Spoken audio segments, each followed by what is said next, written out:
There is this term called maitri. It's maitri. And in Buddhism, it's considered like the basis of all compassion.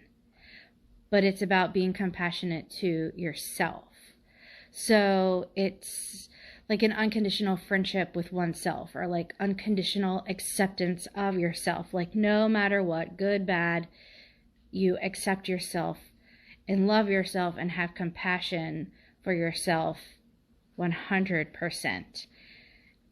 And the reason why it's considered like the basis of compassion is because if you cannot be compassionate and accepting of yourself first and foremost, then you cannot for everybody else. There's a little quote, and I cannot pronounce it. It's from the Tao Te Ching, and it says, knowing others is intelligence, knowing the self is enlightenment. So in talking about self-care today, we're going to talk about letting go of the thoughts, the negative thoughts that we have. And that doesn't mean like clear them of your mind. It's just kind of like when we meditate and thoughts come up, like that's going to happen. That's the way the mind works. Expecting the mind to clear itself of thoughts during meditation is like kind of like willing your heart not to beat. Like it's just the way it's supposed to work. It's not going to happen. You did a good job, baby. In any case, so when these negative thoughts of yourself come up, acknowledge that that is part of, I don't know, life. It's part of our suffering in life, and it's going to happen. And just acknowledge it and apologize to yourself for it, and then just let that thought go. Don't sit there and stew over it and dwell on it. Do your best to just take a breath and let it go. Let me see. One of the Buddha quotes that I love, it says that if your compassion does not include yourself, it's incomplete. That just goes back to what I was saying before. Like, first and foremost, we have to have compassion for ourselves in order to project that out onto other people. I tell people all the time, I used to hate it when somebody said, oh, they're just being that way to you because they're jealous of you. And it's like, come on. That is not the reason why so many people are rude in this world, that they're jealous of other people. And while that's not entirely true, there is some truth to that, because a lot of times what you don't like in other people, or what other people don't like in you, is a projection of what you don't like in yourself, or what they don't like in themselves. And so we can't really put stuff out there if we're not taking care of it in here, right? So a lot of times the stuff you struggle with externally, especially in other people, is also stuff, however conscious of it you are or are not, are things that you're struggling with yourself on the inside. The Buddha also says, you yourself, as much as anybody in the entire universe, deserve your love and affection. So true. Let me, going through my notes here, making sure that I cover everything. And so a lot of times we get in these places, these negative places about ourselves and our lives, and we kind of like vacillate between these thoughts of ourselves, like, I can't do this, I'm not worthy, something's wrong with me, and we spend too much time on those thoughts. And I just want you to know that will go away, but it's also going to be with you for the rest of your life. That's just how it is. You know, they come and go. It waxes and wanes.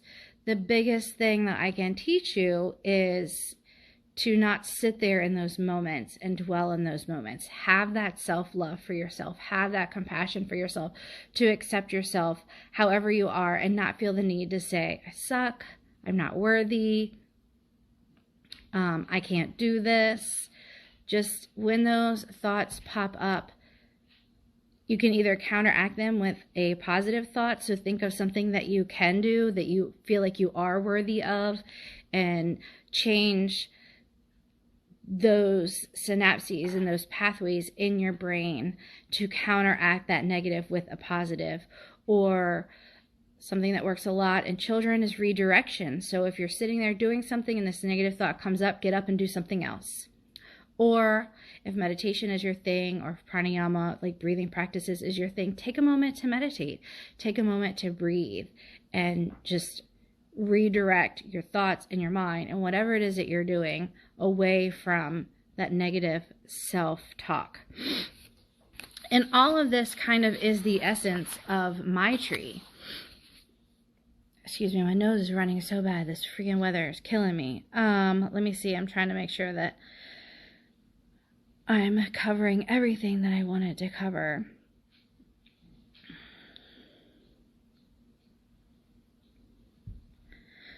We often look for comfort and understanding and attention and belonging from other people. And I don't know how long many of you have been on this earth or how long many of you have struggled, but it seems to be just a struggle that everybody struggles. But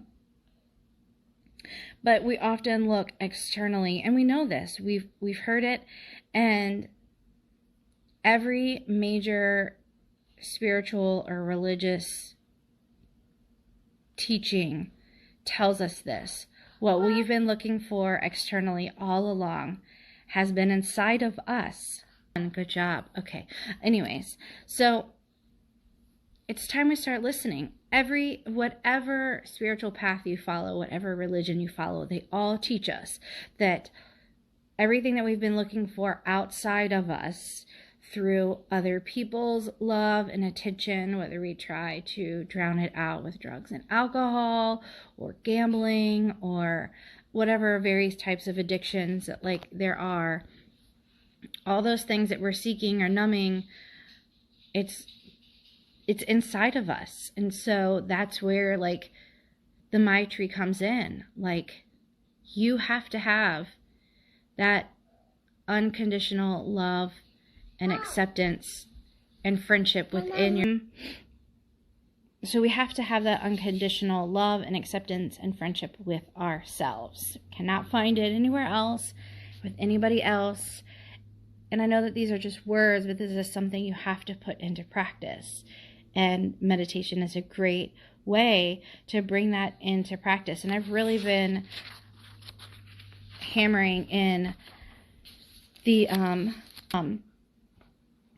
I've been hammering in meditation lately because I truly, truly believe that that is what is going to help us find that ability to have that compassion and that acceptance for ourselves.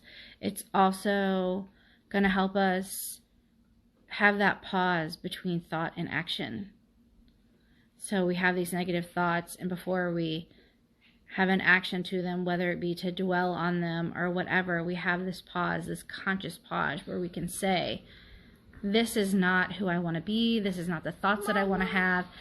And you have that pause to acknowledge it. I'm almost done, baby.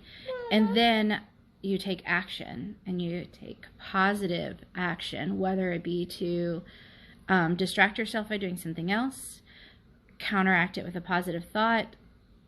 You can find on my IGTV or on my YouTube and on my blog that I've made a post, 4 ways to get out of a funk. And I talk in there about counteracting negative thoughts by finding something positive.